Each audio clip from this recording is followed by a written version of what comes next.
the kind words. Scott Harris says, my two sons could care less about football. My daughter would not miss a game. Yeah, it's funny how that works out. And I know a lot of people who are like that. Their daughters love sports. I'm hoping eventually my daughter will love sports. But as of yet, it's all like rainbows and unicorns and things like that. Jermaine King says that my son and I can co-host the show like Skip and Chip Carey. That's actually a good idea. That's a good idea. Jim says, just joined first and 15, so you might have already addressed this, but I think the main reason Kirby is stuck with Stetson is because of the locker room, the fact the other players like Stetson's personality better. Yeah, so, obviously we don't know what the real thing is, but clearly we have certainly plenty of evidence that there are plenty of players who like Stetson Bennett a lot. You go back and listen to Nolan Smith's defense of Stetson after the Florida game as an example of that. Bama's Itch writes in to say who would get the biggest BA sounder, like maybe BA Chortle if he signed with Georgia. A Shamar James kind of comes to mind for something like that. Honestly, I'm just really happy with what Georgia's putting together for this 2022 class. I was thinking last night about, who are my top guys here? Who are the guys that I'm the most excited about? I think for me, what's funny is that my overall feeling hasn't really migrated too much from where it was in the early stage of the cycle. Like, I think Jalen Walker has the look of future star on him. Obviously there's a lot to like about Big Bear Alexander. Malachi Stark has kind of always been one of those guys for me. So it's kind of funny. The more the 2022 cycle kind of spun on, the more I still continue to stay in love with some of the guys that Georgia had already gotten those commitments from and about to get signees with.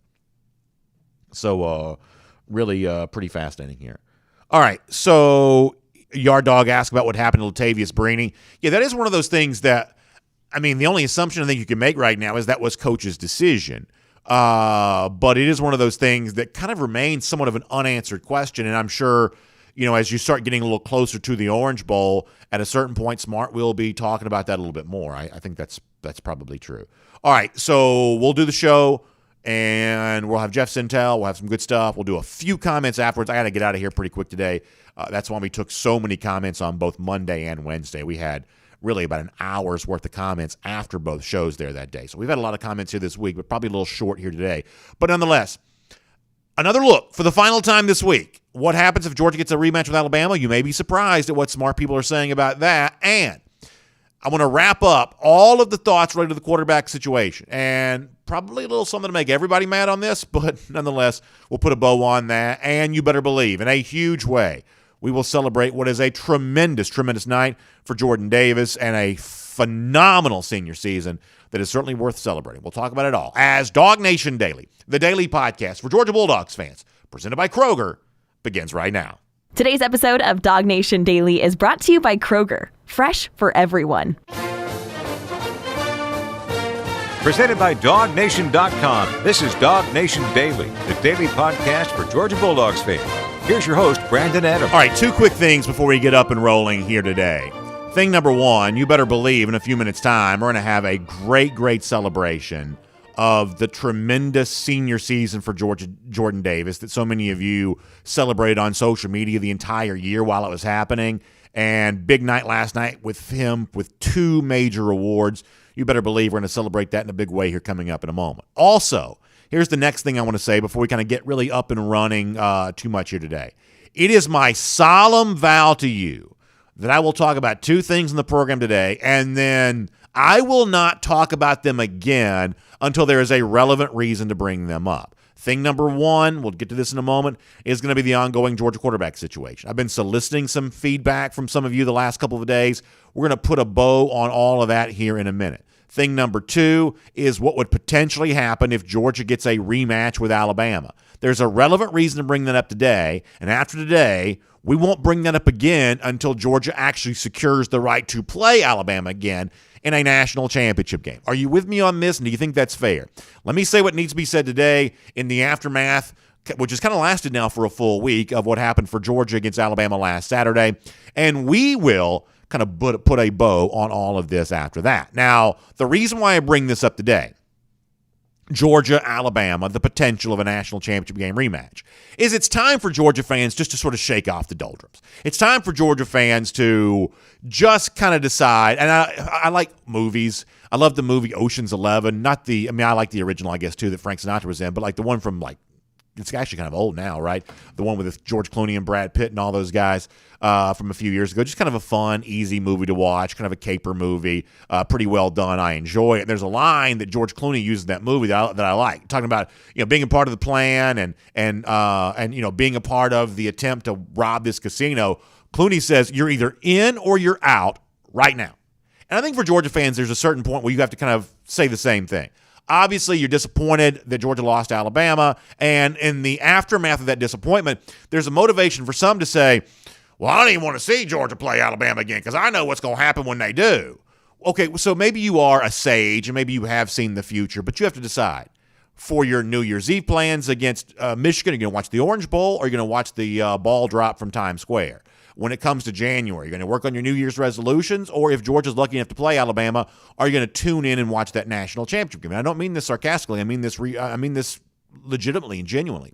You have to decide, are you in or are you out for Georgia in the college football playoff? And if you're so overcome by the misery of what happened against Alabama that you're just out for the month of December and January, then I guess good luck finding a hobby to pass your time right there. But I think most Georgia fans are ready to kind of buy back in again. And I don't want to be, hurt and embarrassed the way they were maybe after the game against Alabama, but I think they are justifiably, after a week of misery coming off the SEC championship game, they are legitimately ready to turn the page. And here is the thing you need to know, is that the people counting out Georgia the most right now, moving into Orange Bowl and the potential of a national championship rematch against Alabama, the people counting out Georgia the most right now are actually Georgia fans. Those kind of far removed from the bubble of DawgNation, they are not saying that kind of thing. Far removed from the bubble of DawgNation, they are weighing the preponderance of evidence that is the 2021 season. 12 regular season games which Georgia dominated, and a 13th game, the SEC championship, which Georgia got dominated.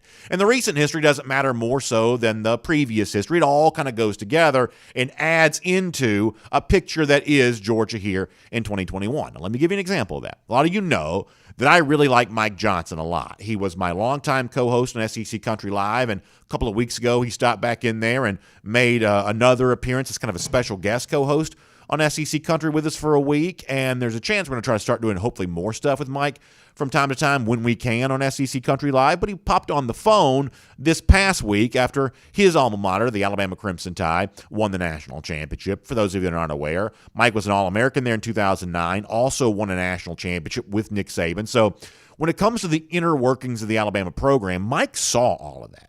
He saw the transition from Mike Shula and the frustrations that Bama fans endured there to the great success that Saban would be a part of on the team that first won the SEC West in 2008, and then the team that broke through and won a national championship in 2009. So the point here is this.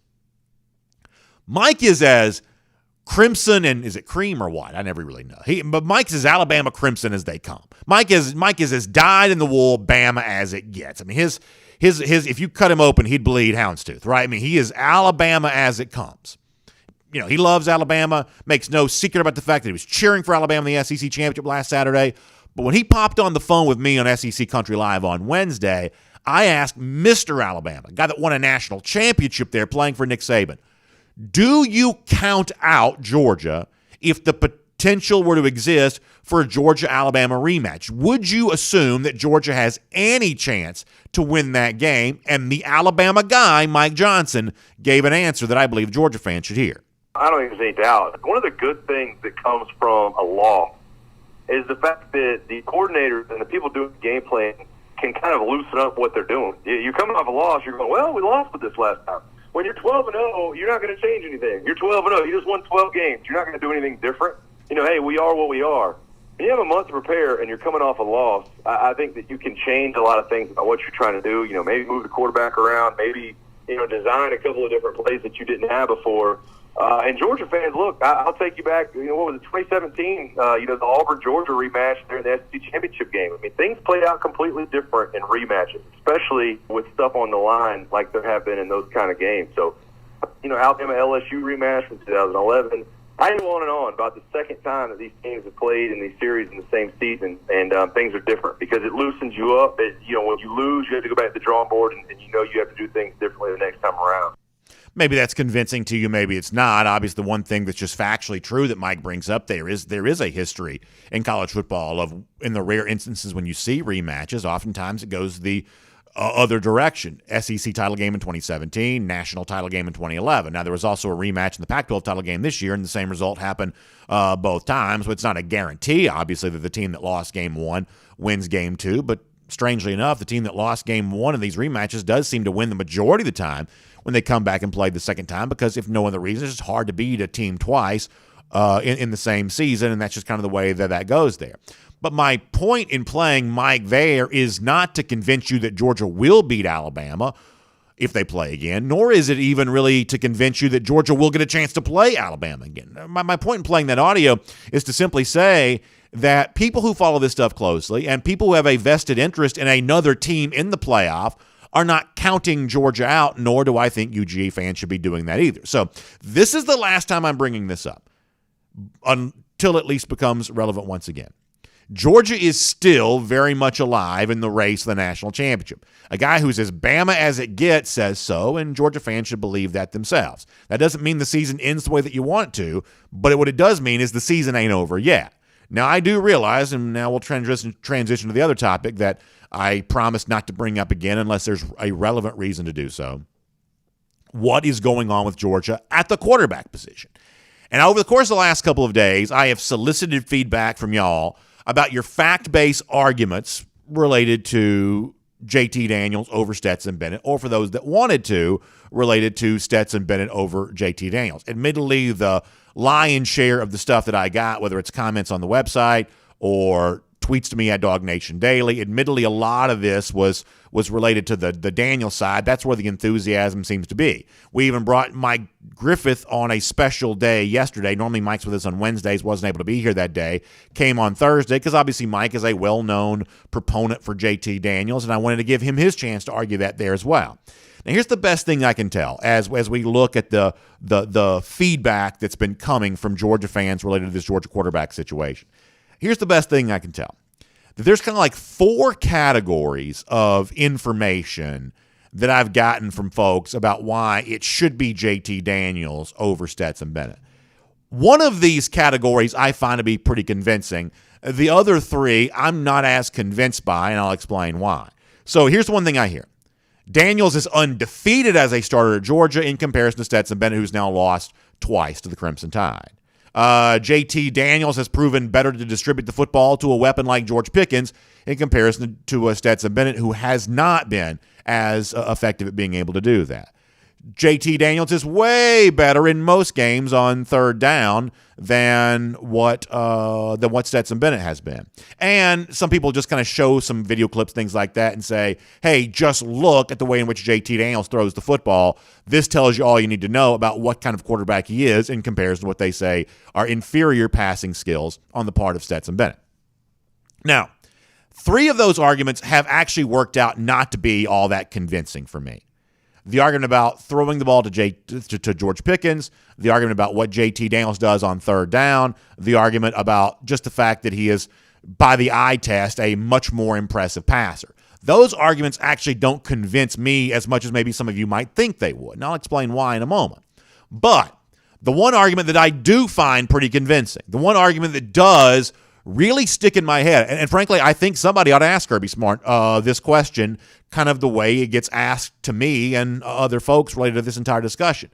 Given the fact that Stetson has lost Alabama twice, given the fact that we haven't seen JT Daniels get his shot against the Crimson Tide, given the fact that the game against the Alabama, the SEC title game, wasn't particularly close, isn't it time to maybe just try something different? Isn't it time to maybe just see if something else would work out different there in that regard? I do find that to be a pretty convincing argument. And I have to say that my preference would probably be to try something different. It just seems to make some sense that you would just see if something else might work, given the fact that you now saw an example of something else not working in the game there for the first Saturday in December.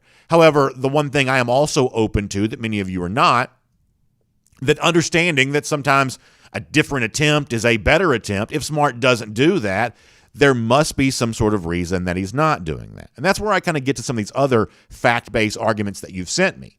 And these are facts. JT Daniels is a better converter of third downs than what Stetson Bennett's turned out to be. JT Daniels has been better at distributing the football to a weapon like George Pickens. When Pickens has been healthy and when Daniels has been healthy, when they've been on the field together, Daniels has done a better job of distributing the football to Pickens than Stetson Bennett has. That's a fact, and that's something worth considering. Plus, we can all watch JT Daniels throw the football, and we can all determine the fact that he clearly has some arm talent. But here's the thing this kind of comes down to, though. All you're really proving there is that JT Daniels is a better passer than Stetson Bennett, and he is. JT Daniels is a better passer. Georgia knows that. Georgia throws the ball more when JT Daniels is in the game. So when you say he's better on third down, he throws the ball to George Pickens more, when you watch him and see the way he kind of throws that, it's pretty obvious that JT Daniels is a better passer than Stetson Bennett. But here's the problem you kind of run into here a little bit. That more passing has not necessarily resulted in more offense for Georgia in the games in which JT Daniels has been passing. That this notion that, well, Daniels is the superior passer, therefore leads a more explosive offense. The actual results don't really quite speak that way quite so much. I mean, think about the record-breaking game that Daniels had against Mississippi State in the 2020 season. Georgia scored, 31 points there that day? It's a ton of passing yards, but it's not necessarily a ton of points. It's not the kind of point total that would lead you to believe that Daniel's going to be capable of winning some sort of shootout game, because in a game like that, even though he's just passing the ball all over the ballpark, it's still not resulting in a ton of points. And by the way, this is not Johnny-come-lately take. Back during the offseason, when we talked about what it was going to take for JT Daniels to take the next step as a quarterback, I said at the time, hey, if you take his small sample size in 2020 and extrapolate that over the course of a 15-game season, you see plenty of passing yards, you see a terrific completion percentage, you see a terrific yards per attempt number, but JT Daniels, over the course of those 4 games, wasn't throwing as many touchdowns as the very best quarterbacks would when extended over the course of a full season. So we said that even during the offseason, that was kind of the next step for JT. Now, had he remained healthy for this full year, maybe he would have taken that step. But as it stands, we don't quite know how that would have turned out. But what we do know is this, is that Daniels did play in his Georgia career against teams similar to what he would be facing, at least on the defensive side, in the college football playoff. Think about Cincinnati at the end of last year, who is a playoff team now, and think about Clemson at the beginning of this year. One of the best defenses in the country, which kind of rivals what you might see from Michigan in the Orange Bowl. And the truth is, the performance for Daniels against the kinds of defenses that he's likely to see in the college football playoff does not scream that it's a miscarriage of justice that he's not playing quarterback for Georgia right now if he does remain on the bench. I mean, if you look at the Cincinnati game and the Clemson game and combine them together, JT Daniels threw 1 touchdown and 2 interceptions in those 2 games combined against the kinds of defenses that you might see in the college football playoff. Now listen, there are all kinds of mitigating factors why this is potentially true. Playing with kind of like half a roster against Cincinnati, JT Daniels himself might be hurt in the Clemson game. You could go on and on about mitigating factors or excuses for why the numbers for Daniels weren't better. It's not my intention to kind of bang on JT here. What my intention to point out is that given folks 3 days to come up with all the facts that they could to support it being some sort of egregious miscarriage of justice that Daniels is currently on the bench, I just don't know that the numbers actually argue for that as much as they possibly would. Now, here's my final thought on this, and I promise I won't bring this up for many more days until it becomes actually a relevant topic worth discussing, because Smart shows a likelihood of maybe changing his mind or something like that. Some of you, when you hear this, are thinking, well, BA, you're just going to support Georgia on this, and you're just going to try to tell people what they want to hear. The honest truth is this isn't what people want to hear. What the majority of the people seem to want to hear right now is there's some sort of easy button that can be pushed and some sort of easy solution to the problems that plague Georgia. It's the same reason why people get taken by pyramid schemes and diet pills. They want to believe that there's some sort of easy path to greater success that's just beyond your field of vision right now, but you can grab it and life's going to be easy for you. The fact of the matter is life is not easy. The thing that maybe folks don't want to consider, which very well might be true, is it's not that Georgia's got a national championship quarterback sitting on the bench. Right now, Georgia just may not have a quarterback like that on its roster. It may not have a Bryce Young on its roster. It may not have a, I don't know, C.J. Stroud or somebody like that, even though Stroud's not in the college football playoff. It just may not have one of those guys in its roster. Now, that doesn't mean you give up on trying to win the national championship. It means you try to win the national championship the best way you possibly can, which, as I've said over and over again, is finding a way to get your offense into the 30s and finding a way to keep a team like Alabama in the 20s. And so ultimately, which of these two quarterbacks, Bennett and Daniels, is most capable of winning that kind of game, probably the only way that Georgia can win right now? Well, I don't know. But when you kind of frame the discussion there that way, there's reason to argue for Bennett. There's reason to argue for Daniels. But there's no reason to think that someone's being, unfairly evaluated in all of this, that these are the facts. Some of these facts may not be pleasant for all Georgia fans, that when you look on the Georgia roster right now, you simply don't see a Bryce Young.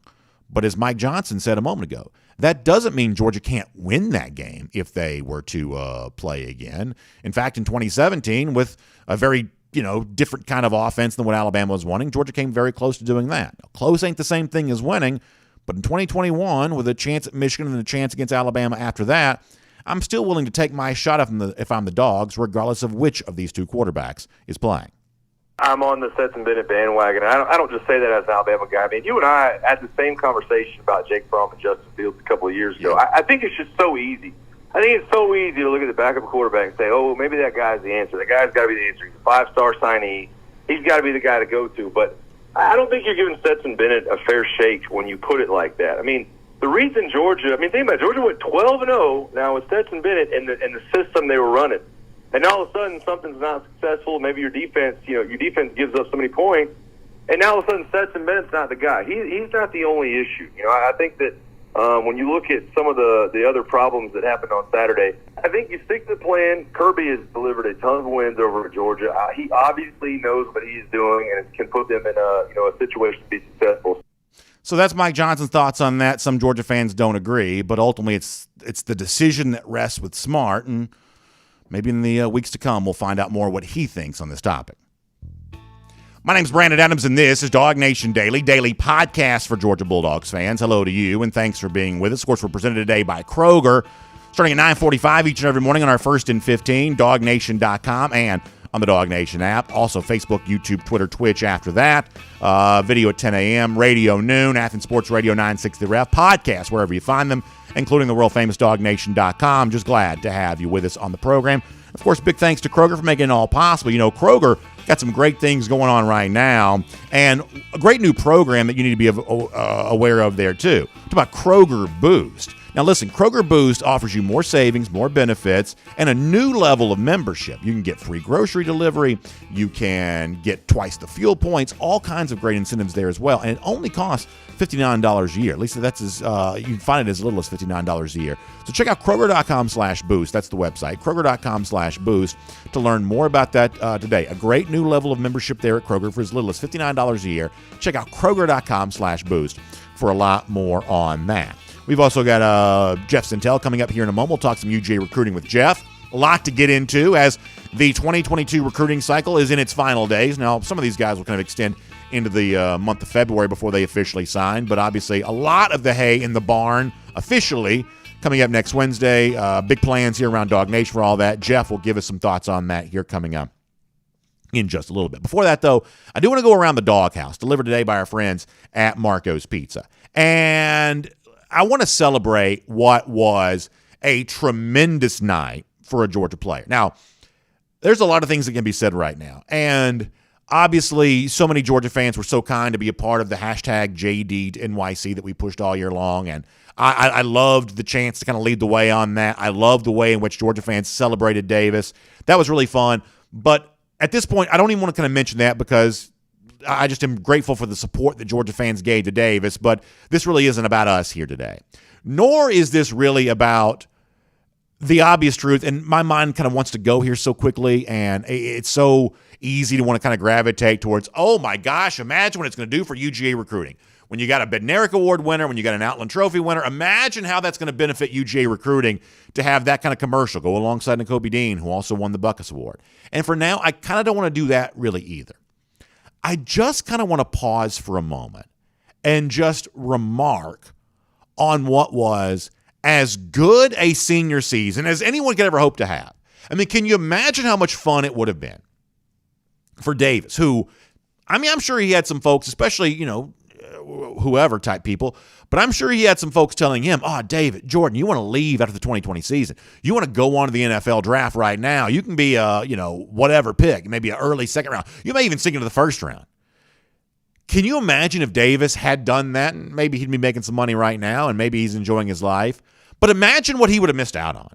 Imagine the chance to have the fun that Jordan seemingly had each and every Saturday, and then to put himself in like the historic category. And I'll show you this on the screen here. Jordan last night racking up the Bednarik Trophy for the nation's top defensive player and the Outland Trophy for the nation's best interior lineman. And that, by the way, is on both sides of the ball. Can you imagine how enjoyable that must be to be able to celebrate both those awards here today? Like, this is a story about Jordan. It's obviously good for Georgia, and it's good for those of us who like UGA, and it's good for those of us who've kind of participated in social media campaigns touting Jordan. I think all of that helped him in all these regards. But what an individual success story this is. To think about where Jordan was, where there were a lot of people that had no idea that Jordan Davis, as a high school player, would be going to turn out to be as good as he turned out to be in college. He has worked so hard every step of the way on this, and over the course of the season, Kirby Smart's obviously had so many good things to say about what Jordan brought to the table. There was one quote in particular, though, from a few weeks ago, around the time that Jordan was kind of finally starting to get some of this attention for national awards, and Kirby was asked to describe what it kind of feels like to be around Jordan Davis, what he thinks about Jordan Davis, and I think Smart's words here are the statements on JD that will probably resonate with me for many years to come, describing exactly what he thinks when he looks at big number 99. This is Kirby Smart. Godzilla-like. I mean, he's impactful. He buys into staying healthy and keeping his weight down. He's a really good player, and he's bought into that. He's like, he understands it's important.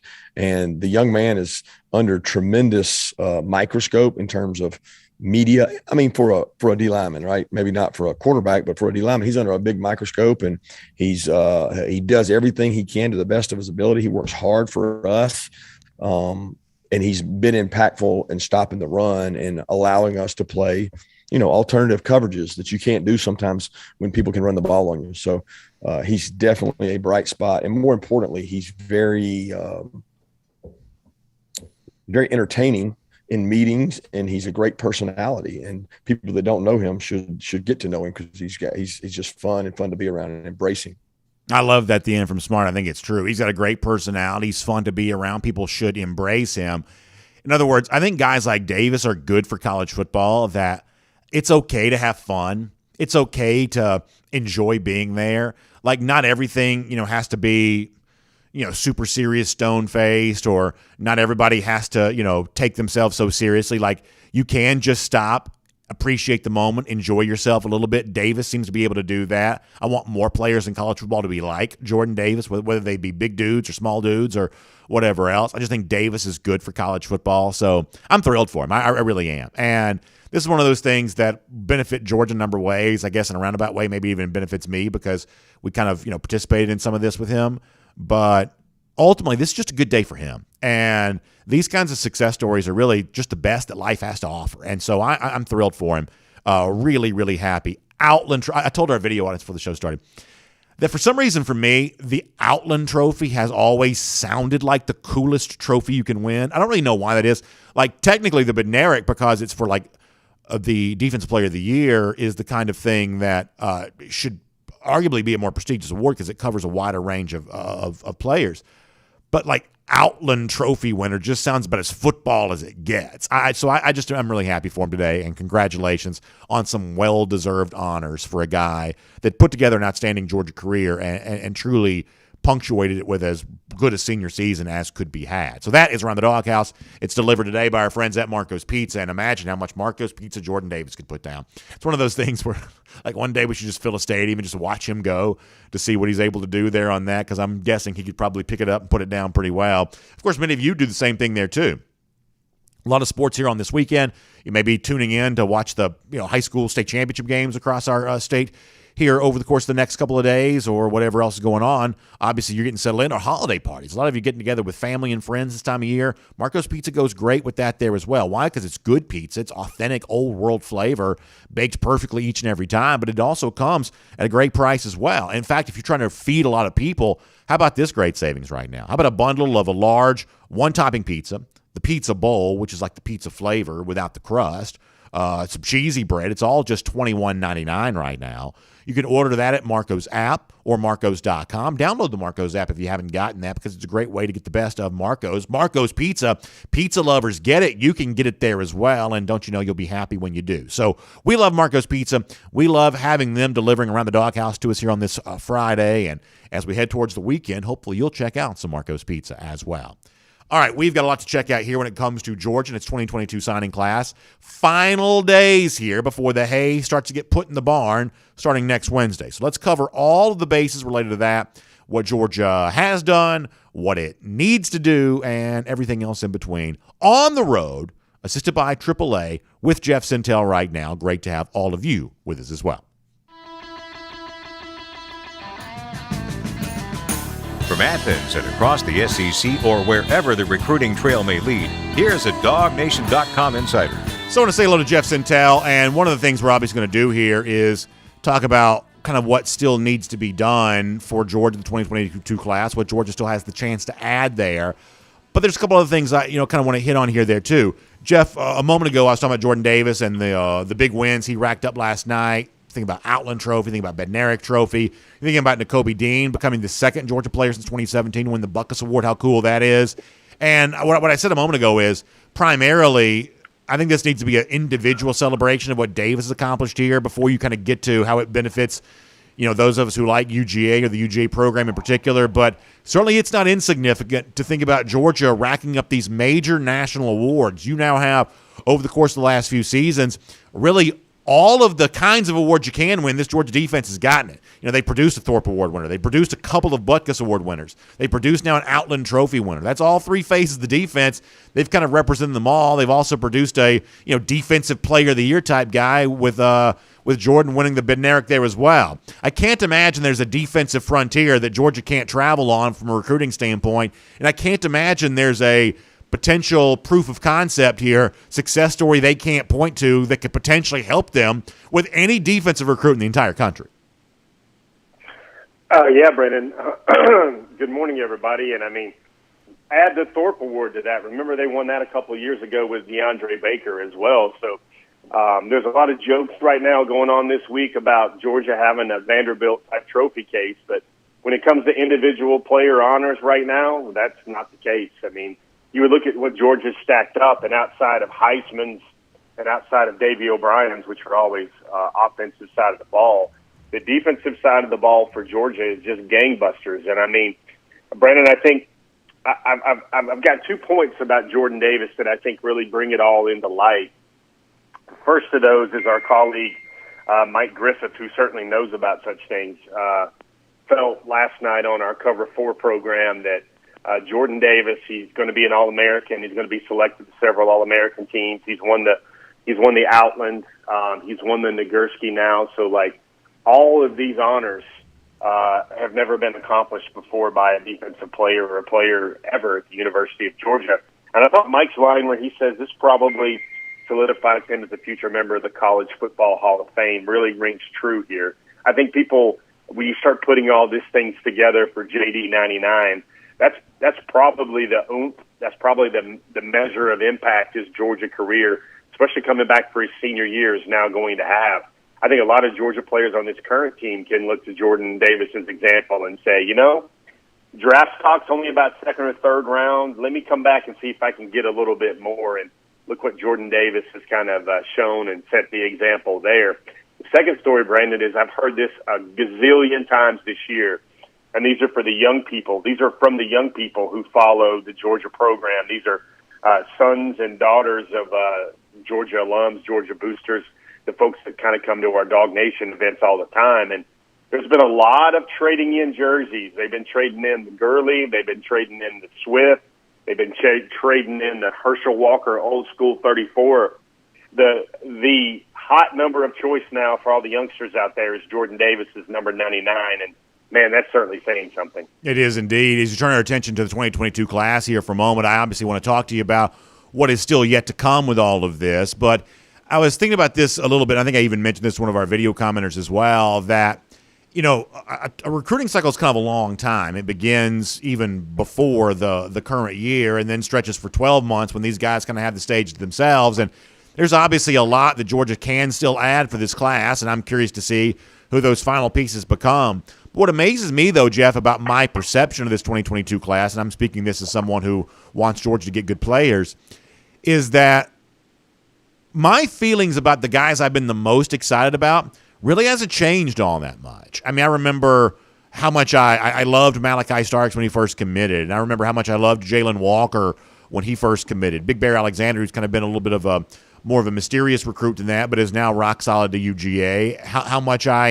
enjoyed all that with him, that when it's all said and done, it seems like the guys I was the most excited about at the beginning of this cycle are kind of the guys that I'm still the most excited to see, you know, on a field there at UGA for a number of reasons. But it's just kind of funny how the more things change, really, in terms of the guys I've touted for the most in this 2022 class, the more it ends up kind of staying the same. Yeah, there's a lot of what I would call bedrocks or foundational players, the guys that identify really early as the type of guys that Kirby Smart would one day want to bring to an SEC media days. There's a lot of guys like that. You know, chiefly Malachi Starks is a guy, you know, go in and zoom in on him. I know he's the highest rated guy. He chose Georgia over Alabama and Clemson way back in March 25th to be exact. And simply put, he's probably the best athlete Georgia's brought in for the secondary since Champ Bailey. When you have a 10.55 in the 100, and then you have almost a 24-inch long jump, those are Champ Bailey-ish type things. And the thing with Malachi, though, is he's been a single-wing quarterback mostly in high school. He's had some injury concerns a little bit. There will be some learning curve there for him because he doesn't have all those reps at safety and all those reps at the All-American camps against, you know, covering those elite prospects that maybe some other guys in years past have. But the natural athletic ability is there, Brandon. It is so much that I would not doubt at some point in his career that he freelances over on the offensive side of the ball. Maybe does some receiver, maybe plays some slot, maybe plays some wildcat quarterback as well. He's just that phenomenal of an athlete. You keep going down the list. There's the Branson Robinsons. There's the Jalen Walkers. There's the Oscar Delps. There's the Gunnar Stocktons. Brandon, it's kind of funny. I can go about 32 seconds talking about Georgia's 22 class and the hate that's already in the barn. And I don't even mention probably the most prolific high school quarterback, at least stats-wise, at least record books-wise, in the history of the state of Georgia. You know, that's exactly right. And, you know, I think when you start thinking about, like, the typical stories we expect to be talking about next Wednesday, one of those is always, hey, who's and sometimes it's a flip or sometimes like the undecided guy. It's like undecided guys or guys that it's not obvious that Georgia has the clear inroad with. Those always end up being kind of the bigger story, even sometimes over players that might be rated higher than them. And the best that I can tell, the guy for that on Wednesday appears to be Shamar James, the linebacker, former Florida commit, hailing from the state of Alabama. Sounds like the Crimson Tide are obviously a major factor in this recruitment. In fact, I think we said that even going back to the time when he decommitted from Florida, that Alabama could loom large there. So my question to you is this, and we talked about this some on Wednesday, but the fact that you do believe that Georgia is a clear factor right now in James' recruitment with a chance to win it. But if Georgia does win that recruiting battle for James, how big would it be? How would you compare him to some of these other linebacker guys that Georgia's brought to the program here in recent years? Yeah, so Shamar is coming off an injury that kind of ended his high school season. That's why he's not going to play in the Under Armour All-American game. But Shamar is that guy that I would put him in the same notch, maybe a tick higher than guys like Channing Tindall and Quay Walker that came into the program. Look what those guys did after 2 or 3 seasons and 4 seasons for those two guys. And you got to remember, Georgia went pretty strong last year with an inside linebackers in Shmile Munden and Jamon Dumas-Johnson. But, you know, Shamar's kind of seen as an inside backer that can kind of do a little bit of hybrid, can play the strong, can play the wheel, can play the Sam, can play the Mike, especially across the different fronts that Georgia has. He's an adaptable player that can stay on the field and hurry up tempo sets from the offense. But I mean, really, Brandon, you know, I think people forget that Georgia has the number 1 rated class in the country. And you mentioned the Butkus Award and the trust that Shamar has told me he has in Glenn Schumann. This is a head-to-head with Alabama that I think Georgia can win. Shamar's in town this weekend for what will be the ultimate official visit for him. He's only visited Georgia a couple of times. I think this will be his 2nd or 3rd time this weekend. And he's visited Alabama about 7 or 8 times. He's from Mobile, Alabama. Mobile is not normally typically the Alabama stronghold as other pockets of the Yellowhammer State are. But Nick Saban and Pete Golding have really put in the push for him late. And, you know, you think about storylines, there's the Shamar James, there's the Kamari Wilson storyline. Those are the big undecideds. Of course, Shamar is a former Florida decommit, and now you see Georgia trying to get into the game with Chandler Smith, another track guy, kind of has that Arian Smith-type speed, had an injury concern as well during his senior year, but he's expected to be in Athens this weekend for his official visit as well, and that's 10.28 speed in the 100. That's 20.69 speed in the 200.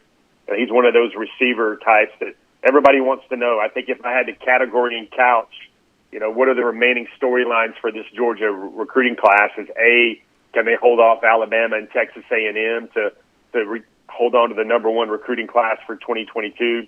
Who are the explosive playmakers that they can finish off this class with?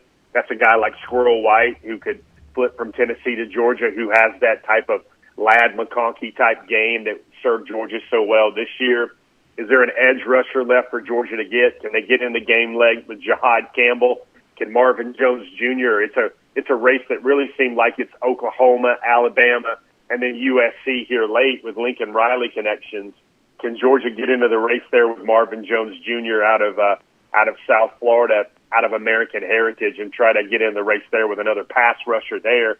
There's also 2 storylines that won't be resolved during this recruiting cycle, at least the early cycle, and that's Christian Miller, the All-American defensive tackle out of Cedar Grove, playing for a state title tomorrow at Georgia State, and also Shamar Stewart. Those are guys that are not going to make their signing decisions this month and won't make their commitment decisions at all for some time. So, you know, those are kind of the things to look for. You know, Georgia needs, I think, a little bit more on defensive line in this class because they're going to have to replace so many viable pieces that are going to go to the NFL. And, you know, I think a really great measure of what Georgia's going to do defensively this year and how recruiting will escalate for Georgia and be even better. I mean, maybe the national championship happens this year, maybe it doesn't, but it's going to feel like about, 7, 8, 9 mini national championships when Georgia sees a lot of these defensive players go in the first 2 or 3 rounds of the NFL draft. So you obviously said a lot there on try to, kind of make sure everybody's aware of everything that you're pointing out there. You mentioned the name Kamari Wilson, and that's kind of the other archetype that we typically see for Georgia on one of these national signing days, that you've got the guy that's a little bit of the reach, a little bit of the stretch goal, but you've also got kind of the guy that oftentimes like that sort of 5-star exclamation point on a class. In a lot of ways, Kamari Wilson would be that. I think some UGA fans have had some confidence about Georgia and Wilson. Do you see any reason why Georgia fans should pump the brakes and the confidence they've had here when it comes to Kamari? It's interesting. His Final Four, it includes a couple of teams. It's got Texas A&M, it's got LSU, it's got Georgia. And he's expected, I think, at last word, he was really considering hard taking an official visit to LSU this weekend to check out that new staff and that new regime there. And for that to happen, I think Georgia fans probably feel better about Kamari Wilson being there than maybe Texas A&M, a school he's already visited. I mean, I think the hardest part for Kelly to try and pull him away from Georgia or any school is it's very hard with these new staffs to try and get these relationships off the ground where, gosh, it's felt like Georgia has been in a very cozy spot with Kamari Wilson going back to March or April. I think Will Muschamp, I think Kirby Smart, I think those guys have done a really, really, really good job with his recruitment. There's also the Jaheim Singletary, the 5-star. There's the thought that Florida and Billy Napier are going to make a late push for Jaheim Singletary, but I know, Brandon, you notice a lot of tweets on social media, and you especially notice tweets that involve the word family. And I think the one recently was Jaheim Singletary getting a visit from the Georgia staff. The Dogs went 3 deep there as well, with kind of 3 coaches there in the photo op and 3 coaches to visit his school in Jacksonville. And Jaheim was wearing a Georgia Bulldog old school sweatshirt as well. So that's got to give those out there that worry about such things a little bit of confidence that Georgia will be able to hold on to a guy like Jaheim as well.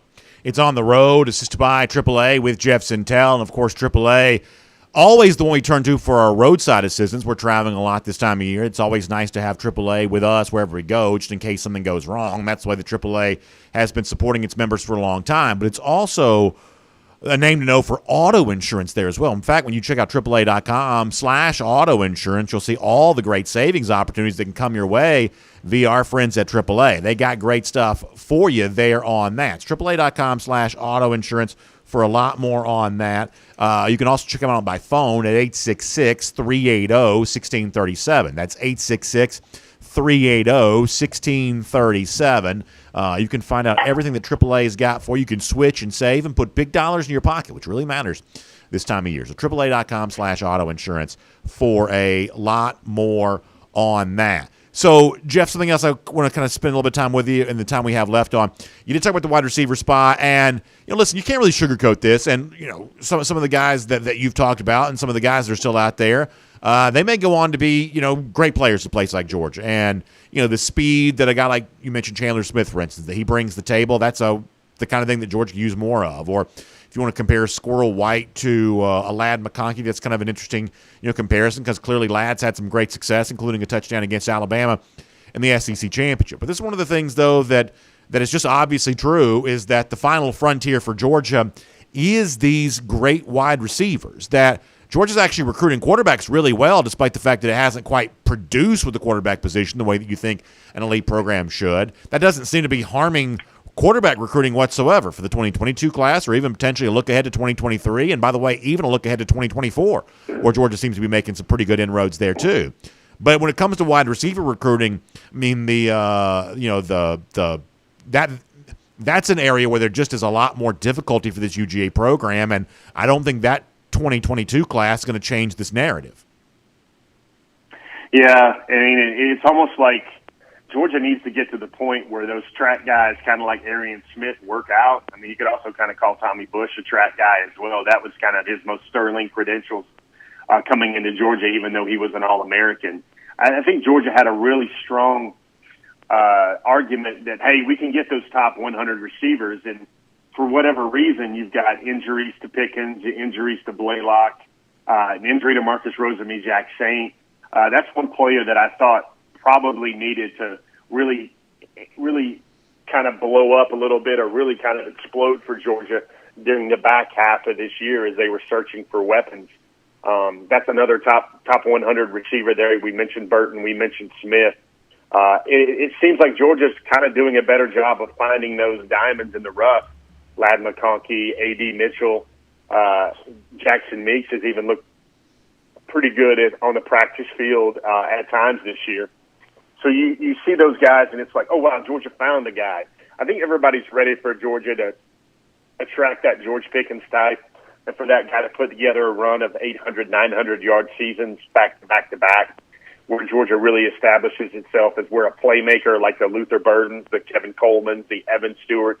Know they can go in right away and flourish. I do think Georgia is, again, it's almost like you got to sit there and you got to go to the other side of the car lot, Brandon, and it's not maybe the new models that are in the showroom, but maybe one that just came in that they just found. And there's a great case to be made, but Nylon Morissette might look like right now one of the top 15 wide receivers in the country.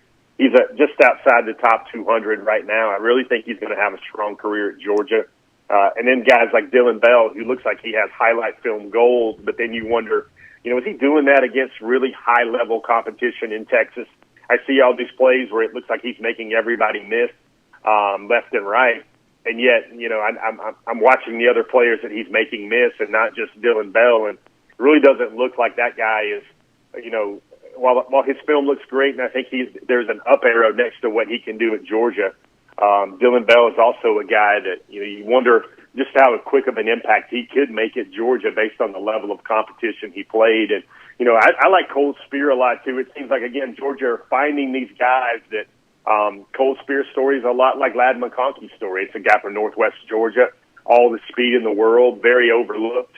There was a time that, he couldn't even get an offer to play safety for some ACC schools despite all those laser times in the 4.4s and below. And then all of a sudden, Georgia, Cortez Hankton, and Kirby Smart put their hands on him, and they say, hey, we can ride with you. We can win with you. And all of a sudden, Cole Speer becomes an SEC prospect, and he really takes off his senior year. Look how he's played. This Calhoun team is up for the state title again this weekend as well at Georgia State. And really impresses me about Cole Speer is this guy's doing it on both sides of the ball. Yeah. He's coming away with big plays on defense, big plays in the return game. And that's another guy where I think, wow, Georgia's really found another one that I think will be a very good player in Athens. But there's a point there where Georgia just needs to start bringing in the guys everybody wanted, the guys that look like future first-round draft picks, Brandon, and not guys that you sit there and go, I think he'll be a productive career. He'll have a very productive career at Georgia, maybe even make a bunch of plays like Ladd McConkey and A.D. Mitchell are already doing.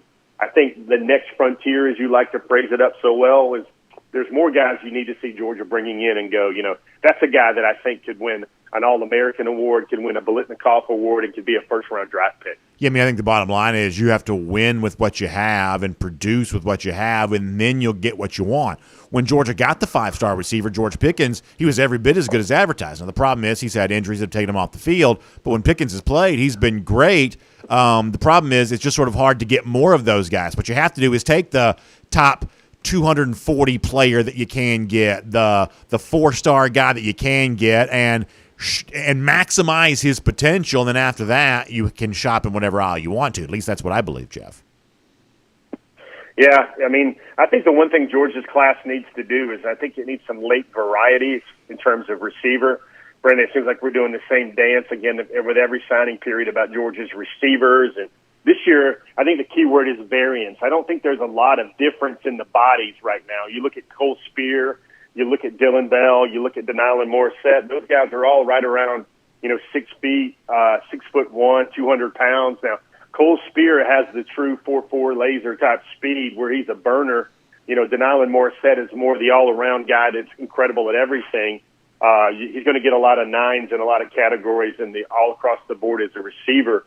And then Dylan Bell is kind of like that unique hybrid that's kind of like maybe a bigger Isaiah McKenzie, maybe not just as shifty, but Dylan Bell has made plays at Wildcat quarterback, at running back, and at wide receiver all over the field for his private school in Texas. He's a 2-time state champion. You love to see Georgia bring in guys that are state champions in their high school careers because I think it means something.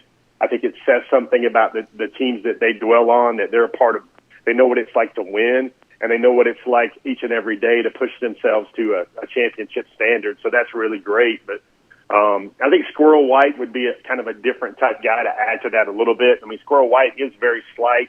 I think he's about 5'11", maybe at the most. He's probably about 165 pounds. But he's one of those guys, Brandon, that has great ball skills. And when he catches the ball, he's almost at full speed within a step or two. And I think those are the type of players when you want to incorporate Monken's vision for this offense. I think that's what Georgia needs more of. Jeff, great stuff. Thanks for being here on the road. Assisted by AAA. We'll look forward to plenty of recruiting coverage from you as we head towards Wednesday. And, of course, a chance to talk to you here on DawgNation Daily again very soon as well. Thanks for your time. Hey, guys. Have a great weekend, everybody. See you soon, buddy.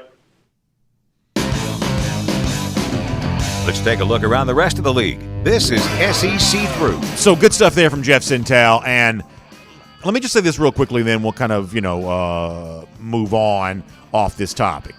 No doubt receiver is going to be a very much keen interest for Georgia as it concludes its 2022 cycle, although the names we're talking about here are nowhere near as big and bold print as like the Shamar James, the Kamari Wilsons, and potentially even February stuff like Christian Miller or Shamar Stewart. Like, it's just not that kind of thing for Georgia, the wide receiver spot, but it is obviously very important. And like the one thing that you did hear Jeff say a lot is speed, speed, speed. That word kept coming up there. It's one of those things where if you can't identify a recruit that's got everything, the way that Georgia gets the linebacker who's got the size, the quickness, and everything else, then you have to kind of zero in on, of the available wide receivers, who fits the profile of what you need. And Georgia just does need more speed in its receiving core. It just needs more of that. And I don't think it's unreasonable to say that if we assume next year that Brock Bowers is going to be every bit as good as he was this year, if not better, that's a big weapon you can utilize. And obviously, tight end's going to be a big part of the story for Georgia because Oscar Delp's going to be here too, and Darnell Washington's still here, and the tight end position's kind of arrived on the scene for UGA, so those guys are going to get theirs. But man, wouldn't a great next step for Georgia offensively, and some of what Jeff says there gets me thinking this, wouldn't a great next step for Georgia offensively be, okay, so put a receiver next to the tight end. I don't mean physically next to him. I mean in terms of the productivity and the stat sheet and stuff like that. Find a receiver who at least somewhat rivals what a guy like Brock Bowers did for you this year. And if George Pickens had been healthy all year long, obviously he's probably going to be that guy.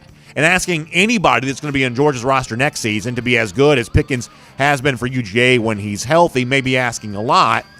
But I don't think it's asking too much from one of those guys right now to have a very productive season, whether it be third-year guy who's finally ready to blossom, and there are a lot of highly rated recruits who are going to be third-year guys for Georgia next season, at least presumably, or whether it be the second-year guy who just needed one more year to get in the program, and now he's ready to go. Or maybe you bring in somebody this year who just kind of emerges on the scene.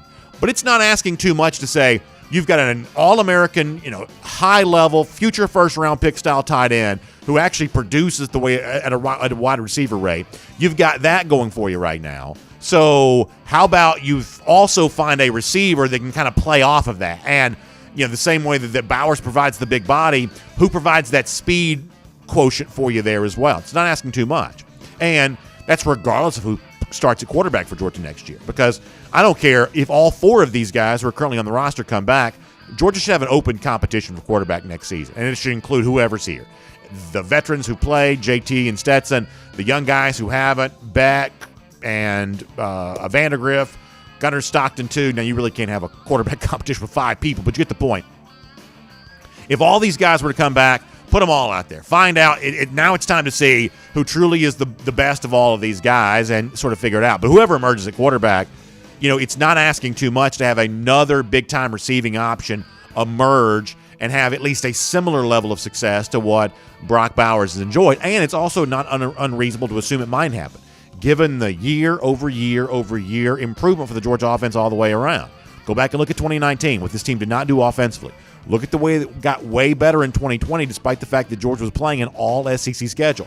There were no Charleston Southerns or UABs or Murray States or Arkansas States. There were no teams like that to pad your numbers against, yet the Georgia offensive numbers in 2020 were better than they were in 2019. And guess what? They are way better in 2021 than they were last year.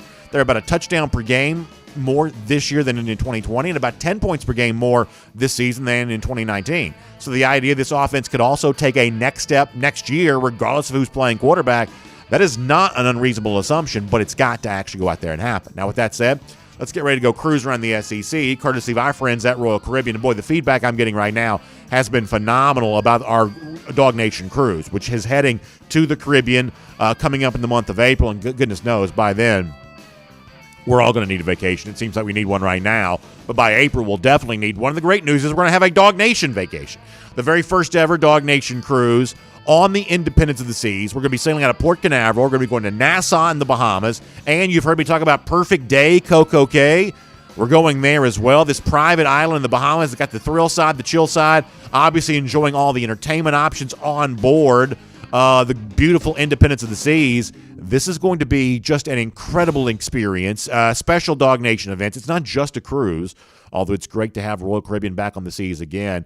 It's a DawgNation cruise. That means there will be special DawgNation events, the potential of special DawgNation guests. Obviously, I'm going to be there. Jeff Sintel's going to be there. Mike Griffith's going to be there. A lot of DawgNation folks going to be on hand for this, but we want you to be there as well. So Go to DawgNation.com. At the very top of the page, you see a link right there where you can connect with our friends at the Cruise and Vacation Authority. They're the ones that are helping us book this right now. And you can be a part of the tremendous event, which will be the DawgNation Cruise. It's coming up. It's going to be a blast. Can't wait to see you there. April 25th through the 29th. Tickets on sale right now. Your chance to book travel. So check that out. DawgNation.com. Find the link that's there right there. All right, the music has run out, but we're going to bounce through a couple of SEC stories nonetheless. So awards season in college football. Obviously, Georgia guys have been racking up here on this. You saw Nakobe win the Butkus. You saw Jordan Davis, as we mentioned earlier in the show, clean up on both Bednarik for the nation's top defensive player and, of course, the Outland Trophy for the nation's top interior defensive lineman. Let's talk about some of these others there for a moment. Bryce Young wins the Maxwell Award. That's oftentimes a precursor to the Heisman Trophy. Don't see any reason to think that'll be different for Bryce here right now. And based on the way that he played against Georgia, seemingly a well-deserved award. Luke Fickell wins a Coach of the Year award. And Kobe Bryant, defensive back, also wins the Thorpe Award from Cincinnati, which leaves you to wonder. Defensive-minded coach like Fickell, not Georgia-level talent, but not also talentless, national award winner speaks to that. Can Luke Fickell devise any kind of game plan that even keeps it close against Alabama? I'm curious about that as we head towards the Cotton Bowl coming up. O'Brien also won the Davey O'Brien Award. I should say Young also won the Davey O'Brien Award as the nation's top quarterback. Kenneth Walker racked up with a couple of awards. The great Michigan State running back, good season for him there. What else is interesting here? Will Anderson won the other Defensive Player of the Year award for the Nagurski. There are a lot of Alabama fans who are complaining that he didn't also win the Bednarik. There's also some complaining that Jamison Williams didn't win the Biletnikoff trophy for the nation's top wide receiver.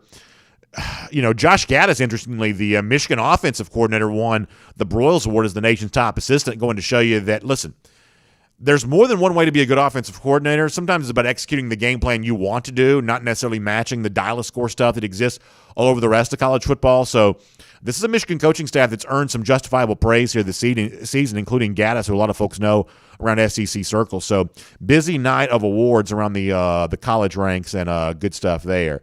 Georgia also kind of cleaned up on some of the all-freshman stuff around the SEC. Honestly, I don't have a ton of time right now, so let me just kind of move off that for right now. But nice to see some dogs showing up. Obviously, Brock Bowers among the rest with the all-freshman team that was announced by the SEC yesterday. Here's one thing I want to kind of put out in the universe a little bit, though. What happened to all the Lane Kiffin rumors? This is, SEC through time. We're around the SEC, courtesy of Royal Caribbean, cruising around the SEC. Lane Kiffin was rumored to get the LSU job, then the Miami job, then the Oregon job, and all these jobs. He's like, oh, this is the hot guy. Which job's Lane Kiffin going to take? And clearly he had a very good season at Ole Miss, won the Egg Bowl, capped off a 10-2 regular season, going to the Sugar Bowl. It's a great year, especially by Ole Miss standards. But what actually happened to all these Ole Miss Lane Kiffin coaching rumors that he was on his way to taking the next big job? Fizzled out completely at Miami. They seemed pretty locked in on Mario Cristobal. LSU was forced to go back to the drawing board a couple of times, but it doesn't seem like they ever really got to Lane Kiffin. And then the Oregon job pops up, but now it seems like Chip Kelly returning to Eugene has a lot more steam around it than Lane Kiffin. Not quite sure what you do with this, because I think that Kiffin clearly had a good year at Ole Miss and has made a very good quarterback out of Matt Corral. But this notion that Kiffin has his eyes on bigger jobs and the college football world can't wait to give him that big promotion. Clearly every fan of the sport seems to be talking about that. But the folks who actually do the hiring don't seem to be talking about that quite as much. One more coaching note to give you, and we talked about this the other day, that Florida legitimately made a big-time hire when it brought in Corey Raymond as its defensive backs coach. That's a legitimate hire. That's a very successful acquisition by Billy Napier as he begins his coaching tenure at Florida. I don't think it pays off for the 2022 class. I think it's too late to do that. But could it pay off for 2023 and 2024? I clearly think that it could. That's the kind of guy that most programs would like to have. He has Louisiana ties. Florida's a long way away from that. But nonetheless, it's good to have a guy like that in your program. There's also now, according to the rumor mill, the chance that Florida could also add another big-time assistant. You remember Tosh Lapoy? Lapoy was very well respected as a recruiter, was promoted to Alabama defensive coordinator in 2018, then became the scapegoat, and I actually believe somewhat unfairly so, when Alabama got totally blasted by Clemson in the national championship game. Nick Saban quickly moved away from him, it seemed like. Lapoy went to the NFL, worked for the Cleveland Browns for a while. Now he's in Jacksonville, but Lapoy's kind of always seemed more of a college guy than an NFL guy. He just seems like he's a natural recruiter. He's very good at that. And Lupoi, who does work with the Jaguars now as a staffer, was asked this week about the possibility that he might be going to Florida to work on Billy Napier's staff there. Obviously, that'd be good for Napier to bring in another guy that has clear connections and ties to the SEC. The point is Lupoi didn't really – he certainly didn't shoot down that speculation, just basically said, like a lot of coaches do, he doesn't want to talk about it right now. So keep Lupoi's name in mind here.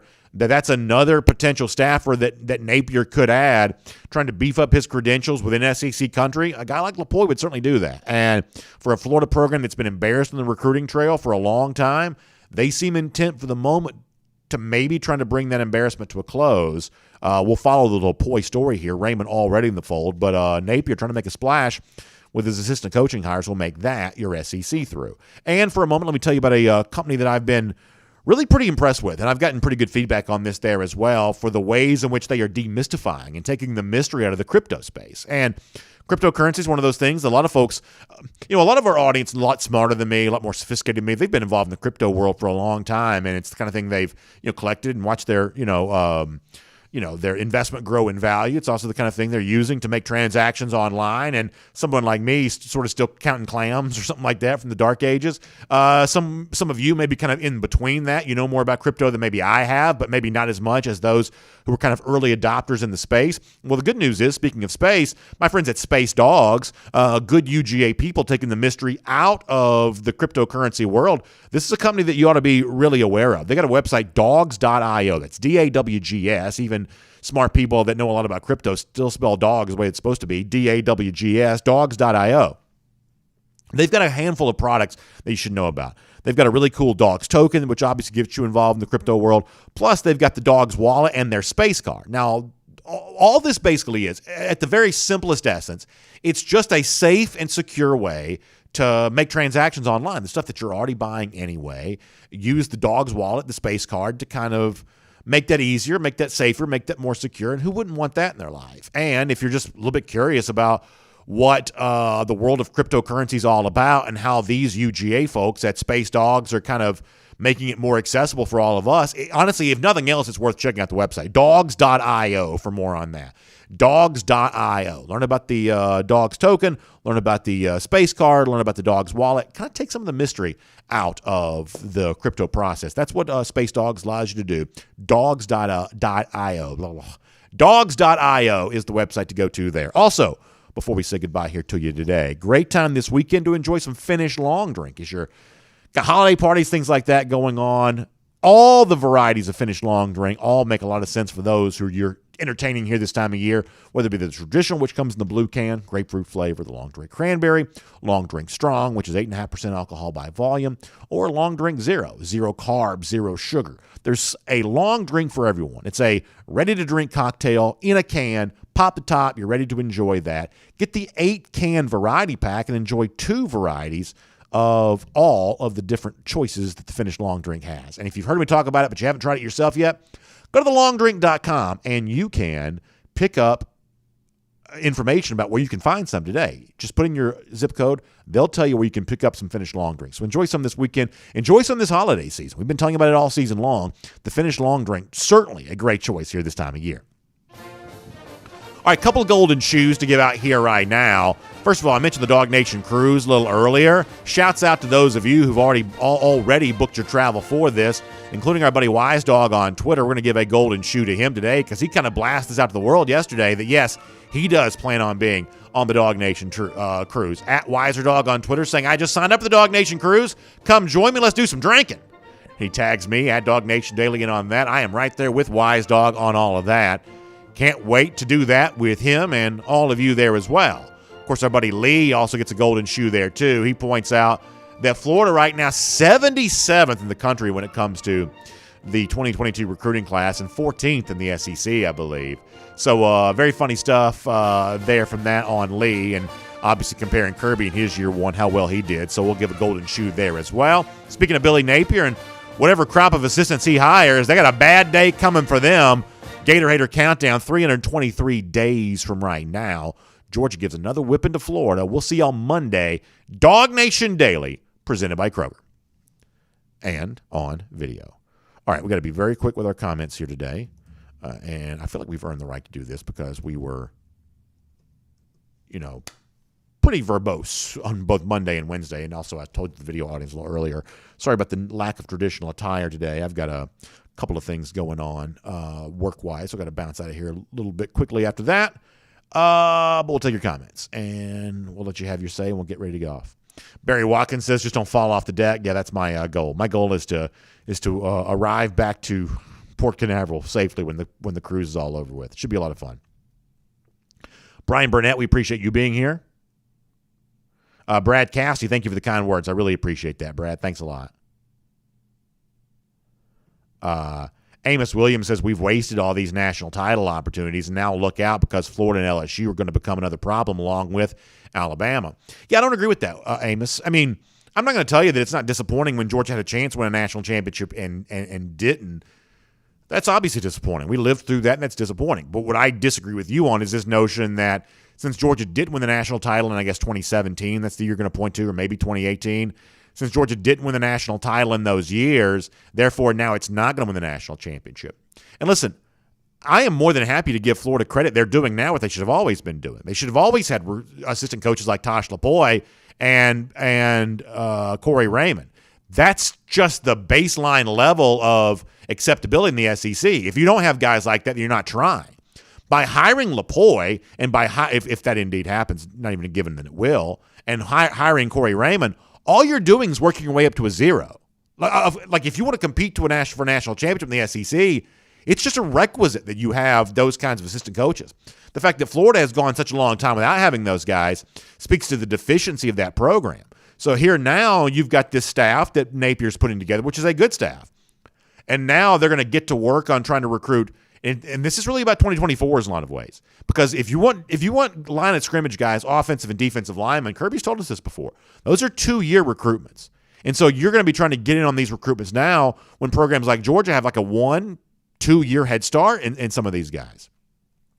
So Florida's going to spend a lot of time trying to work quickly to get to where Georgia is now. But while Florida's doing that, Georgia's also moving ahead, moving forward. I mean, remember, Georgia does so much good early work on the current cycle that Georgia can be laying that foundation for 2023 and 2024. This is the main reason why the programs that always sign the best classes always sign the best classes. Because while you're trying to play catch up, those programs are working ahead a cycle or two ahead.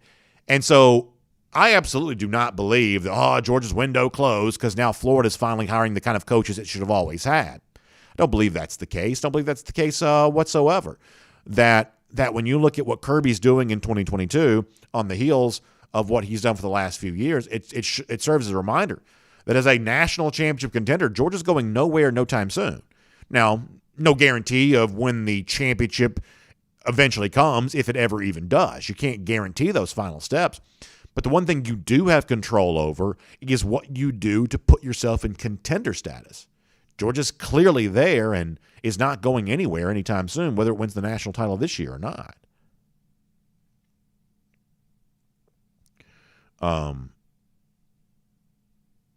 Justin Sisk says, can you imagine Florida popping off a title before Kirby? Yeah, I mean, look, I get in the immediate aftermath of a loss, anything seems possible, and it's not impossible. But let's not act like the road back to respectability for Florida is any less long than it is. Scott Gentry, thanks for the kind words. I appreciate that. Scott says, appreciate all you guys at DawgNation do, especially through this hard stuff. It's easier when everybody's happy. Of course it is. It's absolutely easier when everybody's happy. But at the same time, I want to provide a platform for people when they're not happy, even if I don't agree with what they're saying. And frankly, I find a lot of the hysterical arguments about Georgia right now pretty unconvincing.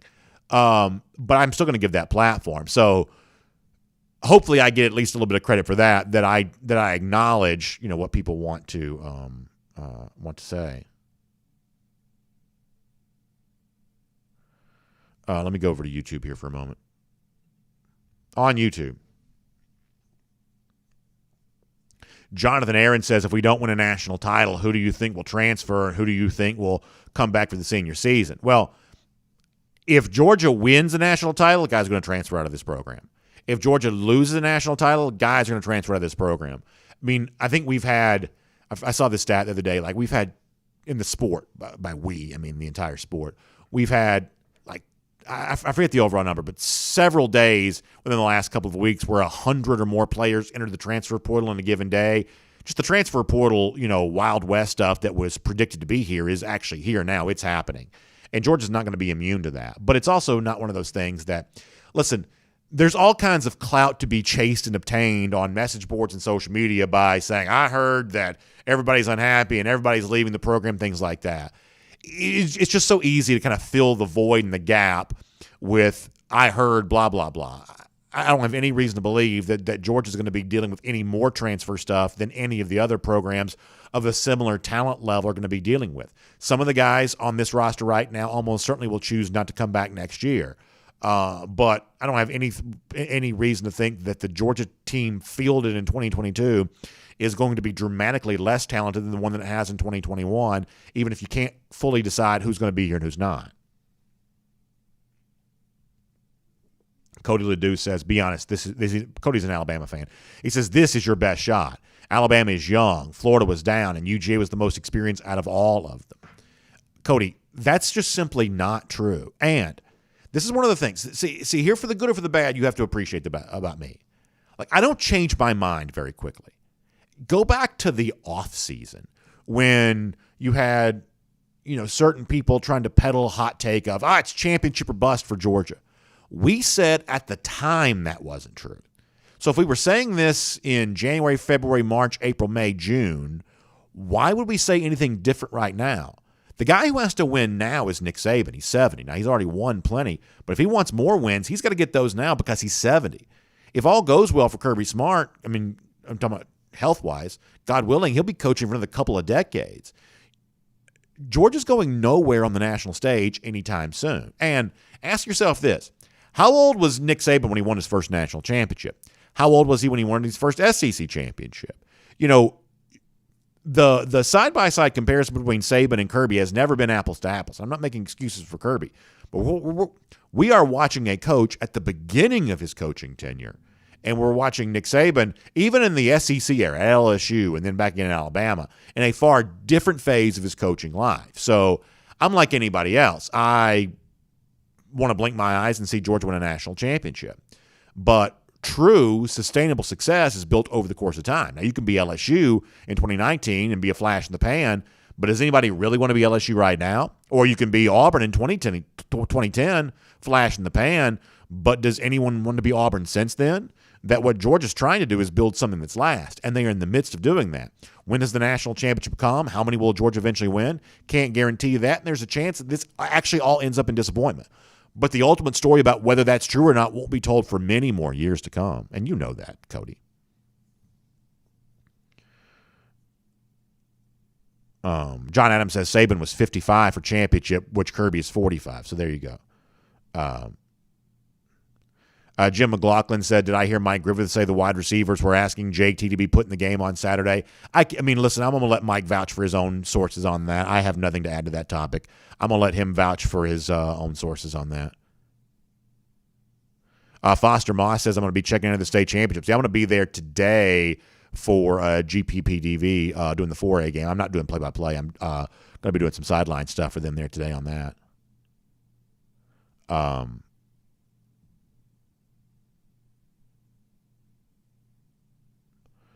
Scott Pete said a couple years ago, Saban got whooped and changed, said defense and running does not do it anymore. Kirby's beaten twice since then, same way, hasn't changed. Well, you can't say that Kirby hasn't changed.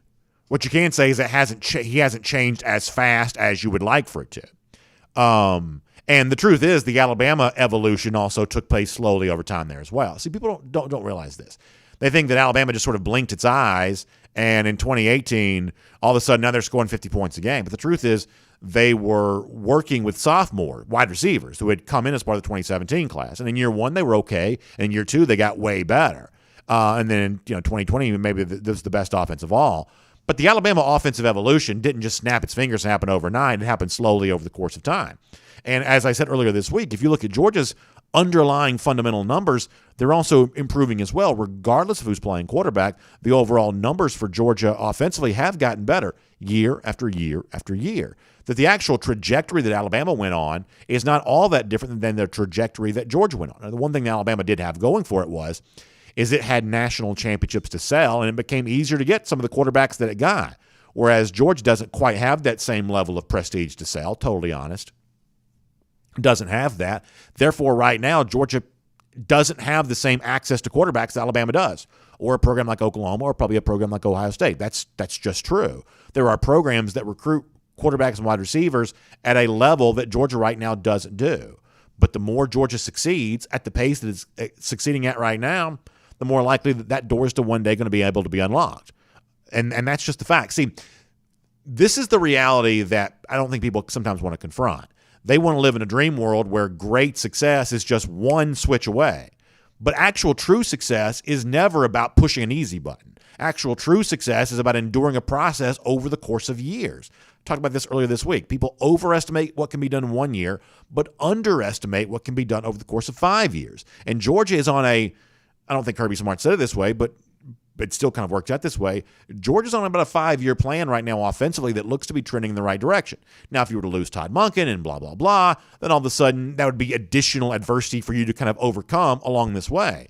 But Georgia's getting better offensively. It just may take it a while to be as good as the very best offense in the country are. But given the way in which this program acquires talent at almost every position, why would we think they are incapable of ever acquiring that talent at quarterback and wide receiver? They just haven't done it yet. Let's see.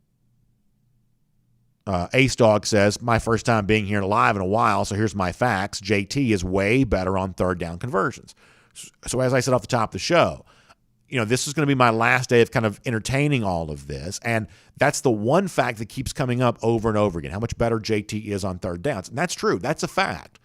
But the reason why that doesn't leave me all that convinced that it's a miscarriage of justice that JT up until now hasn't been playing is because the ways in which JT is a better passer than Bennett, and he is objectively true, it's not necessarily resulting, or it hasn't necessarily resulted in more offensive productivity. In other words, Georgia doesn't necessarily score more points just because Daniels has been a better passer. Now, it's also fair to say, 7 games is a small sample size. The 2 games against ranked opponents, that's also a small sample size. That's totally true. JT very well likely could be better than I'm giving him credit for based on what I have seen from him. Totally acknowledge that. But once again, it speaks to the absence of clarity. Some people have made the case that it's obviously clear that Georgia's a way better offense when JT Daniels plays. The numbers don't bear that. What does get borne out is they throw more, and they do. And Daniels throws for a lot of yards. But the scoreboard doesn't show yards. The scoreboard shows points. And those yards for Daniels have not often equated to points. I don't blame him for that. I'm just saying the case for JT is not as substantial as some people think that it is. Daniel Moore also brings up the Pickens stuff, and I acknowledge that off the top of the show there as well. Pickens catches more balls with JT at quarterback because they throw more when JT's at quarterback. But once again, it's not necessarily resulting in more points. 24 against Cincinnati, for instance. 3 offensive points against Clemson. All right, last comments, and then we're gone. And then next week's show, unless something happens to make it relevant, I will not mention the possibility. I won't mention Alabama at all in context of Georgia, nor will I mention the quarterback situation unless Kirby says something to make it relevant again. Paul Moon says, you can use the Mississippi State game a lot, but in that game we had like 50 yards rushing, so all 31 points were essentially from JT, which is fine. Like, I'm not looking to bag on JT. I'm just looking to say that the case, the argument, is not as convincing as you might think. J. Bob says the more playing time for JT, the better he will get, just like Bennett did. Cincy Dog on the subject of Gunner Stockton, the fact that, and listen, I did Gunner's game a couple of weeks ago down in Thomasville, and that was one of the big things that came up before that game. And obviously, that wasn't a great day for Rabun County, but Gunner really put all of his emphasis on that senior season. He loved Jay Beauchamp as coach in high school, loved that Rabun County program, and he wanted to devote his time to that. He was just not really interested in the recruiting process all that much. You're seeing him kind of drop now because of that. I know behind the scenes there are a lot of folks kind of fighting on Gunner's behalf because they do believe he ought to be a highly rated recruit, but he didn't really play the game in that recruiting world, and that sometimes cost you a little bit with your recruiting ranking. Richard D is also on the subject of third downs. Yeah, I'm not saying it's not good to convert third downs. It clearly is. But ultimately, the bottom line, Georgia just hasn't scored. The point I'm getting to is this. Whether it's Stetson Bennett or JT Daniels at quarterback, Georgia's not likely to score 40-something points because that's not really what Georgia does. And the presence of JT Daniels on the field is not likely to change that. So when people look at, hey, you got to have a shootout quarterback to win a shootout game against Alabama, that is not what Georgia's built to do. And that's still true even if JT Daniels is a quarterback, even if he's throwing the ball as much as he's throwing it, 30-something times, 400 yards passing. It's still not likely to be a shootout-style game because at Georgia, in the limited sample size that he's played, that's just not what JT's produced. Third downs, passing yards, whatever else, it's just not producing what some of y'all think that it is. Now, that doesn't mean Robbie R. says that Shaw's leaving Rabun County. I guess I heard that. Is it Gainesville? Is that where he's going? I think I did hear that a little bit. So my solemn vow to all of you, no more quarterback talk unless it comes up. Now, if Kirby says something interesting, we'll obviously address that. But if all of this stays the way that it is right now, this is the day that it comes to an end. I totally acknowledge, and y'all are on the record, that you'd like to see a quarterback change. For the sake of those of you who are just curious what it looked like, I sort of hope you get your wish. But in terms of it being clear-cut that Kirby Smart's making the dumbest decision that any coach has ever made, I just don't see it that way. And that is the way we're going to have to leave it. Thanks for being here for our R.S. Andrews Cool Down today. Big thanks to R.S. Andrews, air conditioning, heating, plumbing, electric.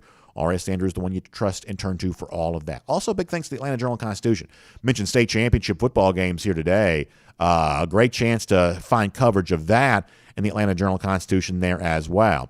Also a sad story, too, and this is just terrible. And I hate to, bring up something so sad here at the end, but Demaryius Thomas, the former Georgia Tech wide receiver, Denver Bronco, am I right about that, in the NFL, has passed away here at 33. Coverage in the AJC about exactly what went on there. And, Bebe, I believe they called him when he was at Tech.